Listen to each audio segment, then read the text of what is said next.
क्या हिम मानव सच में होते हैं दैत्यकार बर्फीले जीव जो कि एक ही बार में इंसानों का खेल खत्म कर सकते हैं? क्या सच में बर्फ के ठंडे पहाड़ों पर ऐसे दानव रहते हैं? कई लोग दावा करते हैं कि उन्होंने यति को देखा है। यहाँ तक कि इंटरनेट पर यति से जुड़ी कई वीडियोस और फोटोज आपको देखने को मिल जाएंगे, जिसे देखने के बाद हम भी ये सवाल करने में मजबूर हो जाते हैं कि यति होते हैं या नहीं। अगर देखा जाए तो हिम मानव का उल्लेख कई धार्मिक किताबों में भी किया गया है, और अगर हम ये कहें कि इंसानों को सबसे पहली बार यति होते हैं या फिर यति क्या चीज है इसके बारे में धार्मिक किताबों से ही पता चला है, तो यह बात गलत नहीं हो गया। पुराण, रामायण और महाभारत जैसे कई धार्मिक ग्रंथों में यति के बारे में लिखा हुआ है। यही नहीं, नेपाल, चीन, रशिया ऐसे और भी कई देशों में हिम मानव को अलग अलग नामों से बुलाया जाता है। एक तरफ उसे सदियों से भारत में हिम मानव, नेपाल में यति, अमेरिका में बिगफुट, ब्राजील में मम्पीगुरे, ऑस्ट्रेलिया में योवेई, इंडोनेशिया में साजारंग गीगी जैसे नामों से पुकारा जाता है, और दूसरी तरफ उसके अस्तित्व पर ही प्रश्न चिन्ह लगाया जाता है। अब अगर बस इसे एक ही देश में माना जाता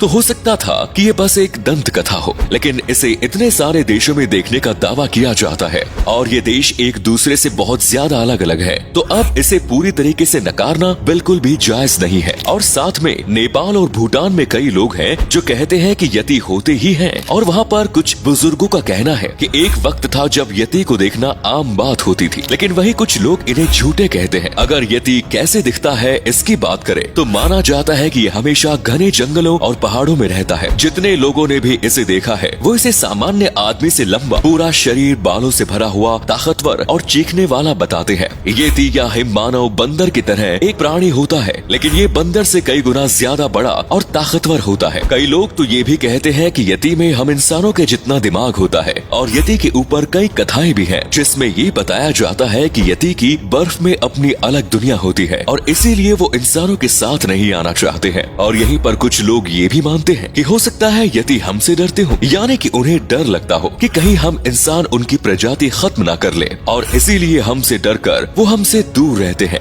और ऐसे में दो थ्योरी निकल कर आई। एक का कहना था कि यति की काफी ज्यादा आबादी आज भी बर्फ की परत के नीचे रहती है और उधर तक पहुँचने का रास्ता गुफा के अंदर से जाता है, और वहीं पर दूसरी थ्योरी ये कहती है कि यति की आज पूरी दुनिया में बहुत ही ज्यादा कम प्रजाति बची है, और इसी वजह से हम इंसानों से दूर रहते हैं वो, ताकि वो अपनी जान बचा सके।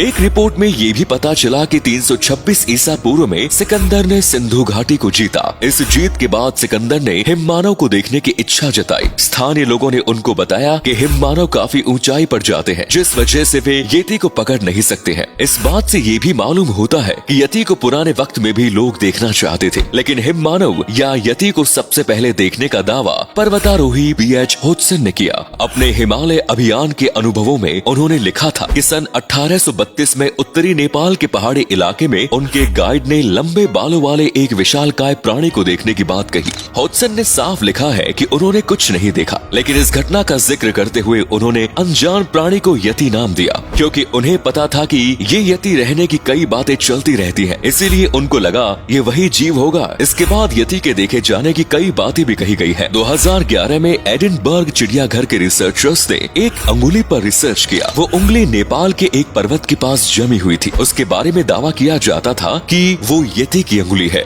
जांच में पता चला कि वो किसी इंसान की अंगुली थी। इससे ये भी पता चलता है कि यति को देखने की और उसके सबूत मिलने की कई घटना नकली भी हो सकती है। साल 2013 में ऑक्सफोर्ड के जेनेटिक्स के विशेषज्ञ ब्रायन साइक्स ने यति से संबंधित नमूने मंगवाए थे। फिर इनको दुनिया भर से यति के बताए जाने वाले बाल, दांत और टिश्यू भेजे गए। ब्रायन के पास कुल 57 सैंपल्स पहुंचे थे, जिनमें से 36 पर उन्होंने शोध किया। उन 36 सैंपल को उन्होंने अपने पास मौजूद अन्य जानवरों के डीएनए के नमूने से मिलाया। ज्यादातर सैंपल किसी न किसी जानवर के डीएनए से मेल खा गया। सिर्फ 2 सैंपल अलग निकले। ये सैंपल आज से करीब 40,000 साल पहले पाए जाने वाले ध्रुवीय भालू के पाए गए। साइक्स का मानना था कि हो सकता है कि ये नमूने एक हाइब्रिड भालू के होंगे, क्योंकि वैसे लग रहे थे, लेकिन ये भी बस कल्पना ही तो हो सकता है। ये 2 सैंपल यति के ही हो, और यति भालू और बंदर से काफी मेल खाता है, तो इसीलिए ये एक हाइब्रिड जीव के लग रहे होंगे। लेकिन इस बात को पक्के तौर से कोई नहीं कह सकता है। और यति को लेके लोग इतने ज्यादा जिज्ञासु हैं कि साल 2017 में एक बार फिर यति के बताए जाने वाले दांत, हड्डी, बाल, त्वचा और मल के नमूने की जांच की गई।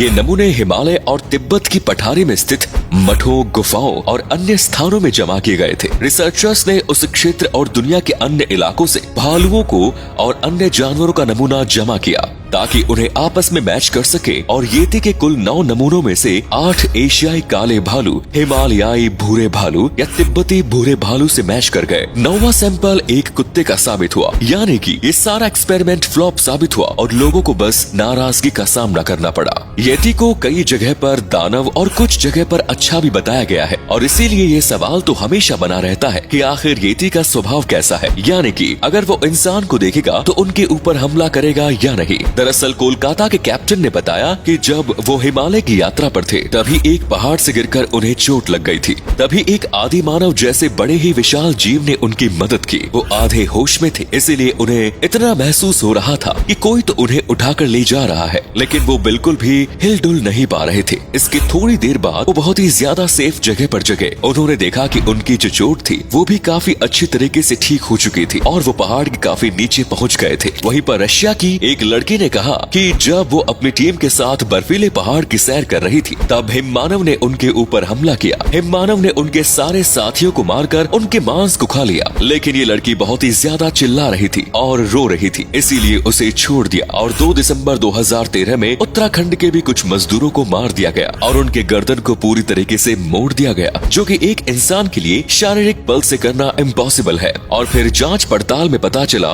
कि वो जहां काम कर रहे थे उनके बाजू में बहुत ही ज्यादा बड़े पैरों के निशान मिले, जो बताते हैं कि ये काम भी हिममानव का था। तो हो सकता है कि हिममानव भी बिल्कुल हम इंसानों जैसे होंगे, कुछ अच्छे तो कुछ बुरे।